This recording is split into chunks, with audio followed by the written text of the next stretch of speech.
Partia Demokratike ka denoncuar sipas saj manipulimet e kryera nga kompania CFO Pharma e Nadir Çavushollit, i cili po hetohet për abuzime të rënda financiare, të cilat kanë dëmtuar drejt për drejt qytetarët dhe buxhetin e shtetit. Sipas dhënëses për antikorrupsionin në Partinë Demokratike Genta Vangjeli, Prokuroria e Tiranës ka ushtruar disa ditë më parë një kontroll të gjerë në ambientet e kompanisë CFO Pharma, duke sekuestruar inventaret dhe dokumentacionin e rimbursimeve.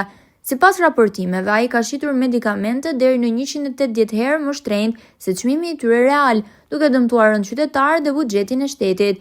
Historia e përfshirjes së tij në skema të palishme nuk është e re, ka deklaruar zëdhënësja për antikorrupsionin në Partinë Demokratike, Genta Vangjeli. Në vijim të hetimeve mbi abuzimet në sistemin e rimbursimeve të barnave, Prokuroria e Tiranës ka ushtruar disa ditë më parë kontroll të gjerë në ambientet e kompanisë CFO Pharma, duke sekuestruar inventarin dhe dokumentacionin e rimbursimeve. Kujtojmë se në 29 prill të këtij viti për Nadir Çavushollin ekziston një vendim i gjykatës të formës prerë për veprën penale manipulim i tregut.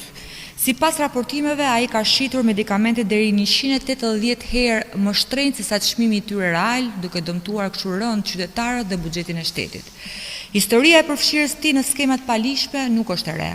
Që në vitin 2016, Prokuroria konstatoi një dëm ekonomik prej 2.2 milion euro ndaj shtetit nga receta false dhe abuzime me barna të rimbursueshme, për çka Çavusholli u arrestua.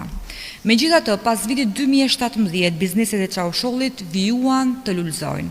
Përveç linjës autobusëve të Unazës në Tiranë, ai hapi edhe 5 biznese të tjera, në disa prej cilave rezulton bashkëpronar me persona publik. Pasi përfitoi miliona euro nga tenderat publik dhe ndonse Agjencia e Prokurimit Publik e përjashtoi kompaninë CFO Pharma nga pjesëmarrja në procedurat e prokurimit për 6 muaj, Çavusholli vendosi ta festojë këtë mas duke hapur një biznes të ri në fushën e turizmit. Dhe nuk i doli keq. Kështu në korrik 2024 u regjistrua kompania Rock of Kavaja, e cila vetëm 2 muaj më pas mori leje nga veti Edi Rama për ndërtimin e një hoteli të shkëmbi Kavajës, me një kapital të deklaruar 2.2 milion euro. Nadir Çavusholli zotëron 60% të kuotave, ndërsa pjesa tjetër i përket ortakut të tij, Elvis Doçi. Për blerjen e këtyre kuotave, Çavusholli pagoi ortakut vetëm 600 euro. Në këtë situatë mbetet për tu parë nëse drejtësia do të veprojë realisht duke sekuestruar paratë e bizneset e Nadir Çavushollit, apo këto masa do të mbeten vetëm në letra.